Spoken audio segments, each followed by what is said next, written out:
बहुत शुक्रिया। तो हमारे साथ मौजूद थे क्रिकेट दीवाने, इन्होंने अपने अपने तासुरात भी हमारे साथ शेयर किए हैं और कराची किंग्स के लिए काफी ज्यादा पुरुम्मीद भी हैं। पाकिस्तान जिंदाबाद के नारे भी लगाएं। इसी के साथ 7 बजे मैच शुरू हो जाएगा। अगर हम सिक्योरिटी की बात करें तो सिक्योरिटी के फुल प्रूफ इंतजाम यहाँ पर किए गए हैं। SSU के तकरीबन 1000 कमांडोज जो है यहाँ पर तैनात किए गए हैं, जो कि अपने फ्राइज जो है सर अंजाम देने में मसरूफ हैं। कराची में जो है चाइना ग्राउंड में पार्किंग का एहतमाम किया गया और ये जितने भी शायकीन आप मेरे पास खड़े हुए देख रहे हैं, सब शटल सर्विस के थ्रू इनको यहाँ पर पहुंचाया गया है।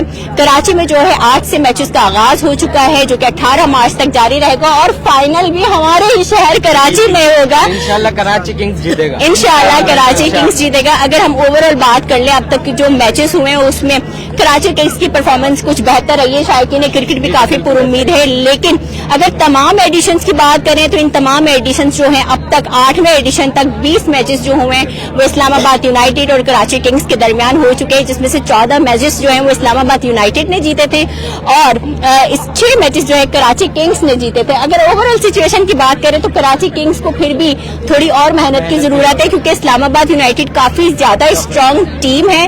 ताहम मैच का आगाज हो जाएगा, सारे हमारे साथ ही खड़े हुए हैं। 7 बजे, अभी 7 बजने में 15 मिनट ही रहते हैं, तो यहाँ पर सारे शायकीन क्रिकेट जाएंगे, अपने अपने इंक्लोजर में बैठेंगे, अपनी अपनी टीम को सपोर्ट करेंगे। टीम को सपोर्ट करने के साथ साथ इनका यही कहना है कि यूं तो कराची किंग्स के ही सपोर्टर है और पुरुम्मीद है कि कराची किंग्स ही जीते।